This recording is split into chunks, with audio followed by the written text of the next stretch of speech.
Bonjour à toutes, bonjour à tous. Vous écoutez Par quel chemin, une série de podcasts écrits et réalisés par Rémi Ansel Salas. Nous sommes en septembre 2023, à Pont-Évêque, en Isère. Et plus précisément dans deux lieux, le Clos des Roses et le centre socioculturel Arc-en-Ciel. C'est dans ces deux lieux très conviviaux que j'ai mené une fois de plus un collectage de paroles sur ce sujet hautement poétique, le chemin. De cette escale, je vous propose 5 épisodes. Par quel chemin à Pont-Évêque, épisode numéro 4. Kika, Sherazade et Joseph ont une chose en commun. Ils viennent de loin, bien plus loin que la mer Méditerranée. Kika nous parle de son chemin de Brassens, Sherazade de son chemin de vie et Joseph de son chemin de partage. Par quel chemin ? Ça commence maintenant.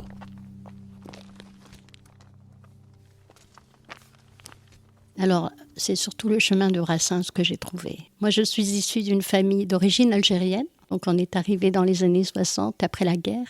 Et à la maison, il n'y avait pas de livres.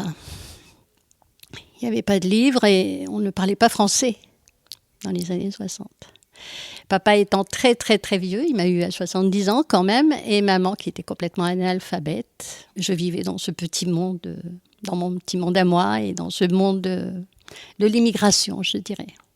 Et puis un jour, à l'école communale, comme tous les enfants de mon âge, on a appris une poésie qu'on appelait une récitation à l'époque. C'était Le Petit Cheval de Paul Fort que j'ai dû apprendre pour la séance d'après. Et là, à la radio, j'ai entendu ma chanson. Alors aujourd'hui, bien sûr, c'est normal, avec Internet. Mais à l'époque, c'était loin d'être normal. C'était complètement magique. Et là, j'étais complètement obnubilée par ça. Je suis tombée dedans.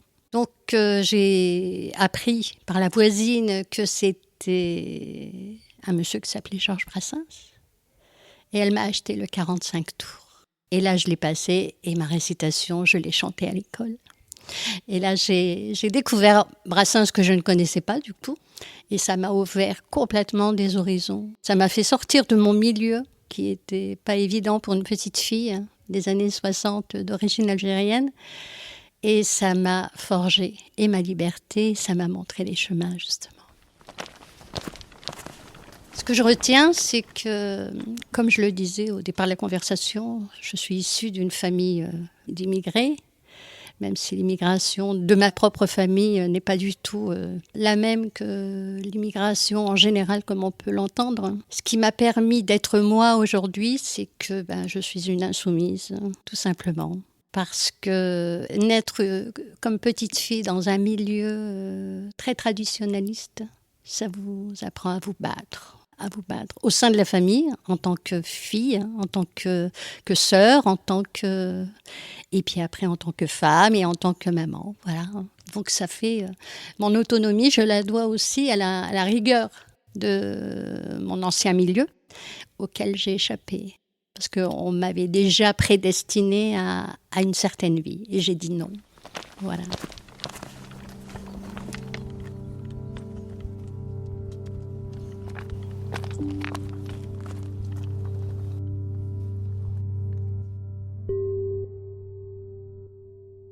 Alors, mon chemin, moi, c'est un chemin un peu difficile, peut-être parce que je suis étrangère.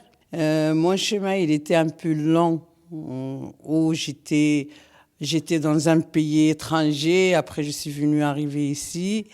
Et c'est un chemin, c'est un chemin qui me plaît beaucoup, parce que c'est un chemin que j'ai rencontré des différents gens. Mon mari, il était différent de ma culture.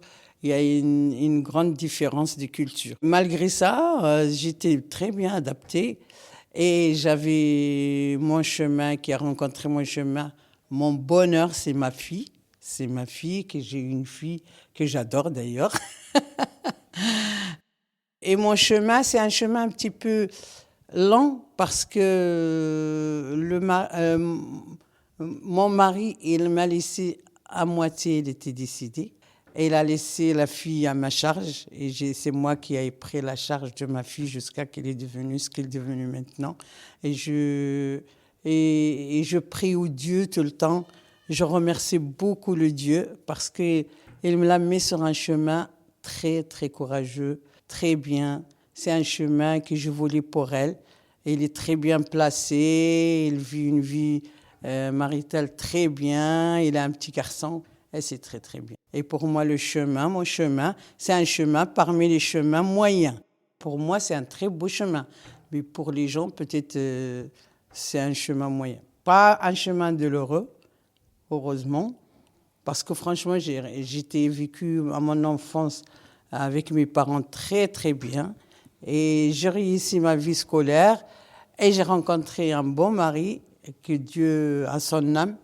Et là, je veux que les chemins ils se rencontrent.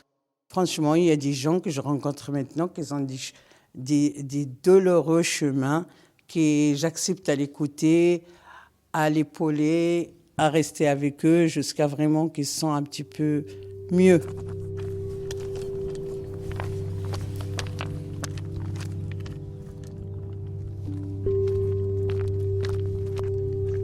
De l'amour des gens. Voilà. Moi, j'aime cet esprit de partage. Voilà. C'est un peu l'éducation que j'ai reçue en tant que jeune footballeur depuis mon pays d'origine, le Congo-Brazzaville. Et quand j'arrive ici, donc c'est ce partage et tout avec les parents. Là, j'entraîne les petits de 6-7 ans. Mais tous les samedis, je me régale. Donc, parce que j'ai des parents qui accompagnent leurs enfants, on échange, on rigole et tout. Bon, voilà. Et ce partage, quand je rentre à la maison, même quand je suis fatigué, quand je revois ces images-là, c'est pour moi un bonheur. Le chemin de la facilité, je ne le conseille pas à toute personne, surtout maintenant là, avec les jeunes, la nouvelle génération. Donc, la facilité vous amène, moi je dis ça aux jeunes, sauf que la facilité vous amène, soit vous allez en prison, soit vous vous retrouvez au cimetière. Quand c'est le chemin de la facilité, on emprunte des chemins qui n'ont pas de valeur et puis qui vous donnent des gros soucis à l'avenir. Un grand merci à Kika, Sherazade et Joseph pour ces si beaux chemins qu'ils nous ont fait découvrir. Merci à Jamila au Centre socioculturel Arc-en-Ciel et à Virginie au Clos des Roses pour leur accueil. Par quel chemin ? Une série de Rémi Ansel Salas à retrouver sur toutes les plateformes de podcast ou sur le site de la compagnie Candide.